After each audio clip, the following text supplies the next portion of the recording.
kuan versikulo 13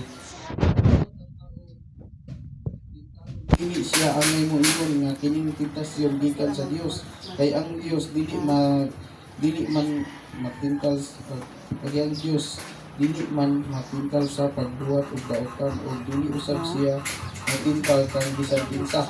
So sa diri ano nga part no kay nabi unsahay nga ini kuha na yung mga tentasyon sa kinabuhi pasanginlan din ang Ginoo kini tuyo ra ni siguro kay basig malampasan ko ni basig nainindot na kuan sa unahan ani nga na ba pero may isom dili gyud na dai nakasulat gyud nga dili ko Ginoo na kuan na kay kung ang Ginoo naningkamot sa imong kay kung ikaw naningkamot ka nga mapadulong ka sa Ginoo kanya wa naningkamot mo kung nagbira sa Tinutin. Kuha kay mahulog. Hindi ka makuha dito sa Ginoo ba? Kuha lang kay mahulog. Time na murag kuha dito namang Ginoo, murag siya imong maglihim sa mga kuan ba kay sige ko kag-ampo sa iya ha. Tinuod. Pangayo sa kunsa pero nganong Lahi ang mo mawabot. baliktad. Nya mo anak nga bas Ginoo siguro kano. Gis- Mabasa kita nga dili gud ang Ginoo nagana si Satanas anak Yes. ko para lang dili ka madto sa iya ha. Tinuod na. Mo na ang rason nga mablame nimo siya kay nganong tanan nimong mga kuwan sa kinabuhi dili mo ma-success pa kay Oh, mubabag yun. Nag-ampo ko kada gabi before ko matulog nag-ampo ko kada Domingo nagsimba ko pero nganong ingani ra gyapon nganong man sila tan pula na dia nga wala simba-simba kada Domingo maglaag ra man gali na pag-outing pero kotahan man kayo Yeah, man. kay ngana ka ba so kana man ngana nga butang dapat ato gyud siyang malagpasan. Amen. Kay sa una ang Ginoo nanay plano ana para sa imuha Yes. ibisuwayan nang sa Ginoo na ug asa jud tama na imong pagkamatulog anon sa iya. Tinuod na. Amen. So maura to pastor no maura to ako na kuan na ipaambit pa. Sige, kinsay unang gidasig, Pastor Nelson. Salamat sa iyong pagpaminaw. Thank you. Hallelujah. Mubo pero grabe ka effect maundanon ba?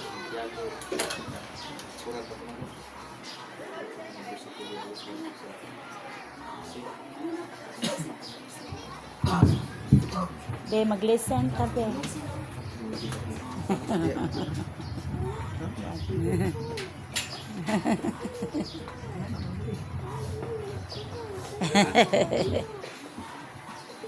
Sunod na lang. Nindot kayo ang ipahayag ni Brother Gisto ni part ni sa kining pagsulay, no? Pagsulay o pagpintal niya.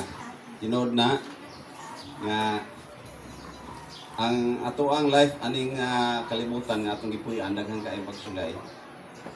Number 1, ang mga pagsulay naa sa ato ang personal nga pakigsuod nga sa Ginoo. Number 1 yun na. No? Amen. Tinood na ang gingon ni Jesus ni nga sa diha mo ampo ka nga nakay pangayon na di pagid mahatag maka-discourage no sa lagtod maka-discourage gyud tama jud no kay na-experience ni mo na Brother Jesus ni sa amo pod pag gihapon pero sa ingon nga ang Dios do na jud katuyo ang tanan no di siya gusto mapahamag ta niya kanang pag-ingon nga ang pagtintal gisuwayan kas Ginoo di na tinuod matud pa nimo so wa man jud Dios nga maninintal nga ang pagtintal sa Dios nintalon kaniya para mapaduol niya no ana lang pero part sa mga kabiguan dili na ato kun dili iya na sa kalaban nato ingon ana lang ka simple nga ang imong ipahayag dinhi kay si Santiago nagsulti diri gyud sa first paragraph sa 12 nga sa bulahan ang tao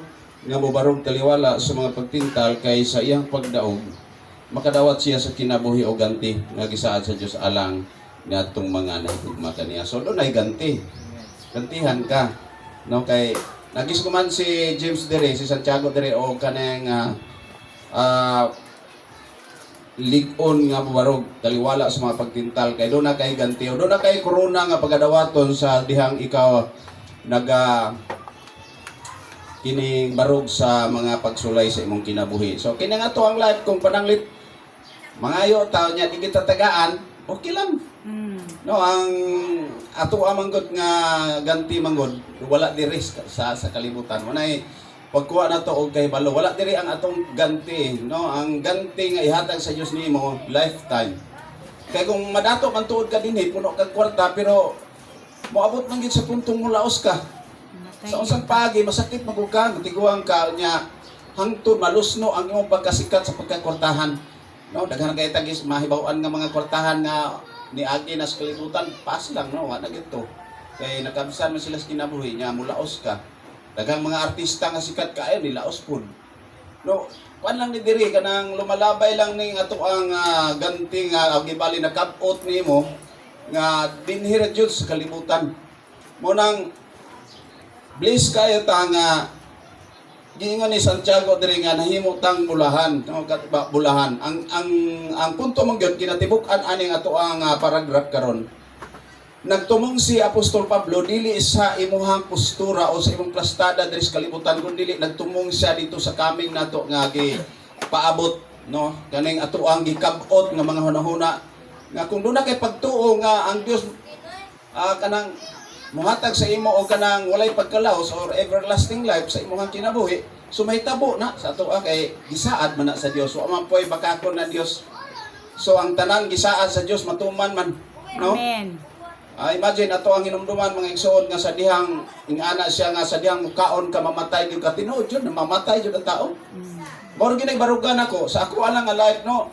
Dinhi nagkainanay pag-ayo ang kaalaman ako nga naa sa langit ng mga butang tungod kay sa una wala ni sa akong balanse nga ang nagtuo ko nga ang kaning kalibutan namo ni makapalipay sa tao di na tinuod ay ako nang